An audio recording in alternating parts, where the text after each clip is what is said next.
Syederalun, Burhanuddin seorang kakek usia 70 tahun sebagai korban sindikat penjual madu palsu di kawasan Aceh Timur berprofesi sebagai penjual sembako di kawasan Desa Kutablang, Kecamatan Idiraya.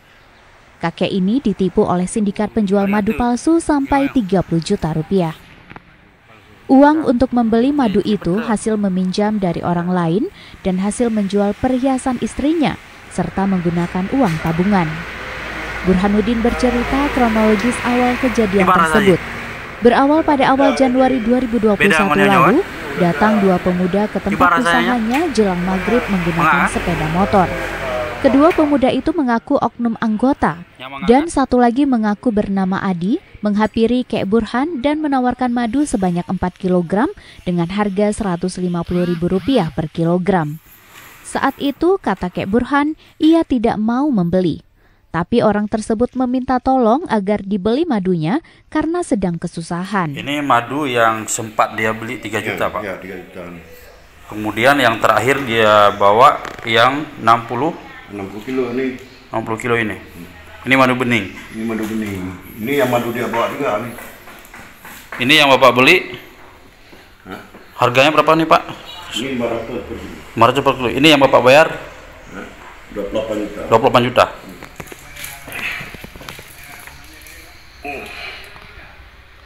Dalam satu plastiknya berapa kilo nih, Pak?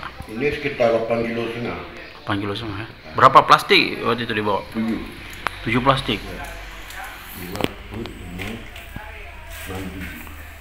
Jadi ini setelah Bapak beli, ada Bapak coba jual, laku nggak? Ada nggak laku? Nggak laku ya? Berikut hasil wawancara Serambi On TV dengan Kek Burhan. Lantas masuk gede, banyak. Jadi rokok bagus, bungkus. Aqua dari tol. Itu berjam-jam dengan orang rumah saya. Banyak Bu, ada rokok Marlboro ada. Aqua juga betul. Ini Bu, madu. Ini madu Bu, madu. Asli Bu. Saya tidak tahu asli karena orang yang jual katanya asli. Bisa saya tes Bu, boleh. Tapi kalau nanti dites, tidak jadi jangan marah ya. Ya.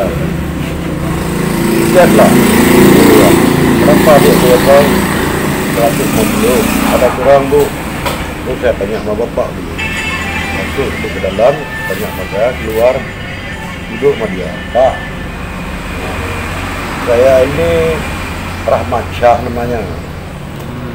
Ya. Saya punya toke. Toke saya orang Cina. Suruh jadi madu sebanyak-banyaknya. Saya beli kontan. Tidak usah utang. Madu apa yang disuruh cari itu, Pak? Madu biasa. Madu biasa. Ya, biasa. Jadi banyak-banyaknya. Saya beli kontan. Tidak usah utang. Jadi langkah ya boleh. Kalau ada tidak bilang. Jadi nama saya Rahmat Syah. Bolehlah saya bilang sama yang tawarin. Boleh. Besok paginya bawa dia. Besok pagi pas pula kena hari Jumat. Pula hari Jumat. Bawa dia naik kereta. Bawa madu serta bening.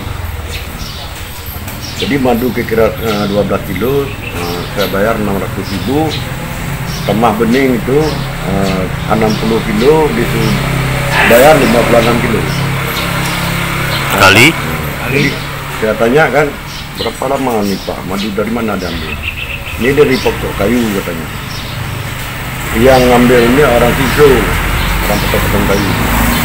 Ini orang itu simpan sudah 2 tahun setengah. Beningnya aja. Ini pemiliknya 6 orang. 6 orang. Iya. Sampai saya tunjuk ini, saya ketemu dia akan orang jual emas bilang anak-anak.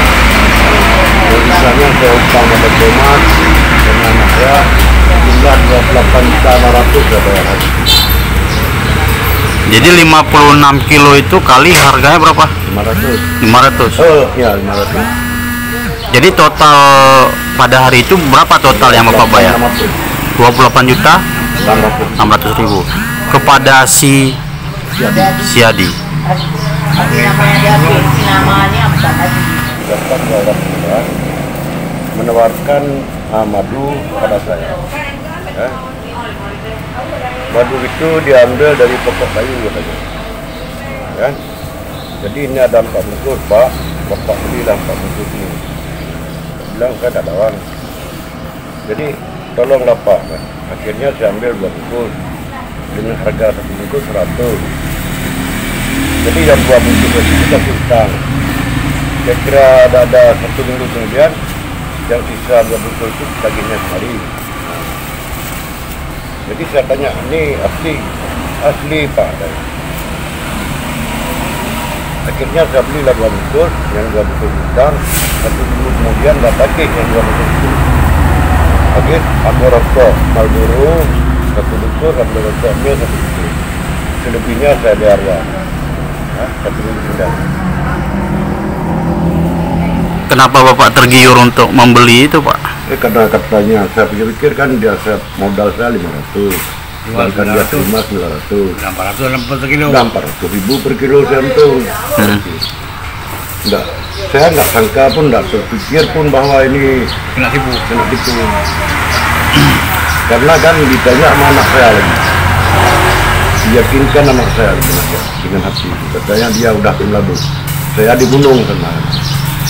Beli aja seberapa banyak beli.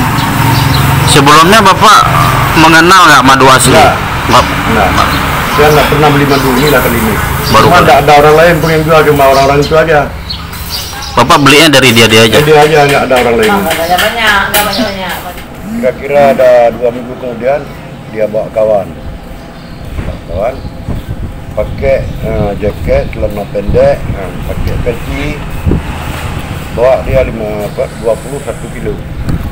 Yang datang dari pertama sampai yang ketiga kali ini namanya siapa itu? Yang awalnya namanya nggak tahu, nggak saya tanya pun. Yang bawa kedua kali itu saya tanya siapa nama Pak Adi gitu. Orangnya yang sama? Enggak, kawannya. Orang yang berbeda? Yang beda. Tapi dia kawan. Kawan? Ya, kawan. Saya tanya, Bapak ini siapa nama? Adi gitu. Jadi Pak, kira-kira 21 kilo, dia tawarkan masa 1 kilo 50 ribu. Itu datang yang ketiga kali? Yang ketiga kali. Ketiga kali. Bawa 21 kilo madu? Bayang Bapak bayar aja 20 kilo. Per kilo 50 ribu. Katanya nih madu nih Pak kasih masuk Jeragen ya. Masuk Jeragen. Saya bilang ini harga nih, enggak masuk Jeragen. Kalau saya bawa betul-betul pecah payah. Jadi akhirnya saya beli lagi Jeragen. Saya masuk Jeragen. Tulisan dia lagi, Pak cari bening ya. Saya terima per kilo 900. Saya pernah bening, saya tidak pernah nengok dan tidak pernah lihat. Ada lah nanti orang kalau ada bawa itu beli Pak. Boleh. Habis itu malamnya ada orang telepon. Adi yang tadi telepon. Adi yang tadi telepon bilangnya ada madu Pak. Itu apa madu saya bilang kali. Adalah sedikit Pak. Ini ada bening Pak. Berapa harga kilo? 500. Ada kurang 400. Enggak. 4,5 tak bisa. 48 tak bisa. Saya telepon dulu ya orang beli. Saya telepon lah orang beli. Pak, ambil aja seberapa banyak, 100 kilo pun boleh. Dikasih uang kita tadi. 100 kilo pun boleh, ambil aja. Jadi harga tetap 900. Yang betul ya. Dengan sampai nggak ambil, saya nggak ada uang nih. Nanti saya pinjamkan uang orang. Dengan sampai nanti saya utang orang nggak terbayar lah. Ini uang banyak. Ya ambil aja Pak, ambil aja. Kita bayar kontan. Berapa kerugian Bapak? 32 juta. Waktu Bapak bayar 28 juta itu dari mana uangnya Pak? Dari emas orang rumah. Jual. Nah itu kan pinjam sama toko emas itu lagi. Jadi setelah membayar itu sampai saat ini berapa Bapak terutang dengan orang lain? Utang sama orang lain 18 juta. 18 juta.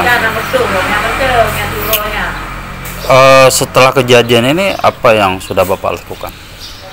Ya saya ke polsek. Mula katanya dia orang Penarun. Saya ke Penarun 3 orang. Teman saya yang satu mantan dalamnya Depli, Idi Tunang, Pak Arsyad, yang satu lagi Pak Jul, Guruman. Teman saya ke Penarun. Tujuan ke Penarun ngapain? Karena katanya rumahnya berdampingan dengan pos keramnya Penarun. Setelah sampai di sana, Saya tanya, saya bawa gambar dia tuh, tanya. Semua orang terkejut. Dan samping pos keramnya Penarun itu yang ada rumah keramnya. berarti dia nggak ada di situ. Nggak ada. Bapak telepon, kedua-duanya tidak aktif. Bagaimana perasaan Bapak waktu itu? Nggak bisa. Saya nggak berpikir. Bapak merasa sudah ditipu. Ya, begitu. Kemudian madu itu sejak awal Bapak beli, Bapak masukkan dalam botol, Bapak jual di kedai, ada laku nggak? Nggak ada laku. Sampai Nggak ada sekarang laku. nggak laku. Sebotol pun nggak laku. Bapak bayar kemudian? Ya saya bayar. Ya lantas serah terima katanya pesannya, Pak. Kalau nggak jadi ambil nanti uang Bapak saya kembalikan ya. Iyalah saya bilang. Sejak mana saya madu itu kalau nggak dikembalikan. Habis itu besoknya saya telepon, udah nggak aktif lagi. Siapa Bapak telepon? Dua-dua. Dua-dua. Nah, saya telepon pembeli itu nggak aktif, saya telepon penjual itu pun nggak aktif lagi, sampai sekarang nggak aktif lagi. Dari ID Raya, Seni Henry, Serambi On TV.